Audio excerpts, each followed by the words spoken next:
Yeah, listener, I do. I mean, I've talked about it several times on here without knowing what the name is, the divisional skill cap.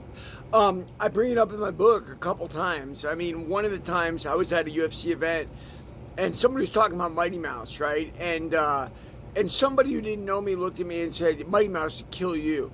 And I'm thinking to myself, this guy thinks a 125-pound guy will beat me up. Keep in mind I weighed probably 230, 240 at the time, and I sparred with pro fighters all the time.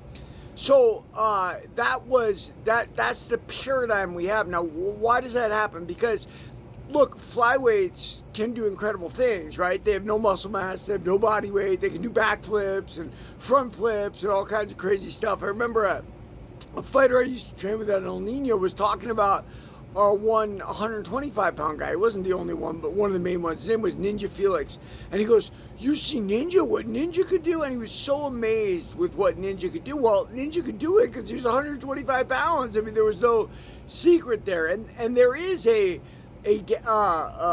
marker where that stops happening. People try to determine what is the best weight class, pound for pound. And a lot of people say welter, right? That's what, or lightweight in MMA. Like, that's what they're thinking, like, is the perfect mix of speed and body mass and power and all that. The truth of the matter is, I don't think there is one. It's just as you get bigger, there's less things you can do, right? Obviously, heavyweights can do a lot less, but let's not forget the whole point of any combat sport is to kind of remove somebody from their senses, right? I remember Jim Rome was interviewing Terry Norris. Terry Norris was at the time one of the pound-for-pound best boxers in the world. And the fight with Mike Tyson and Peter McNeely was going on, and McNeely was feuding with Rome a little bit. And Jim Rome said something to Terry Norris like, hey, Terry, after you're done knocking out your opponent, you can get in the ring and knock out Peter McNeely too. And Terry Norris giggled. And he said, yeah, maybe with a baseball bat. And I don't think Rome got it because Rome had that divisional skill gap in his mind, right? Like, well, Terry's one of the best in the world, pound for pound. Why couldn't he knock out this journeyman heavyweight?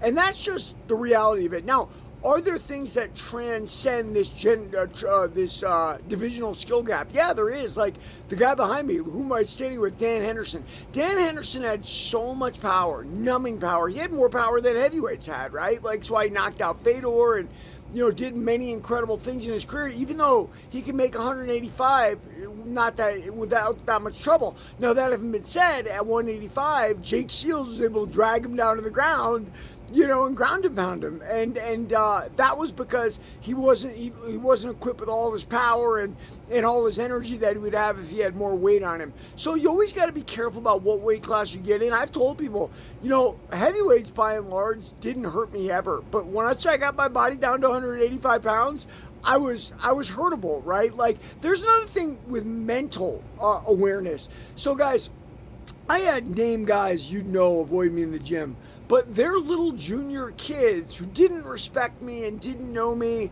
would do cheap things to me and fight me better than those known stars. How do you explain that? It's mental, right? It's a mental gap. Like, their buddies, their star friends didn't respect me, so they weren't going to respect me, and so they actually did better than they would have if they did respect me, if that makes any sense.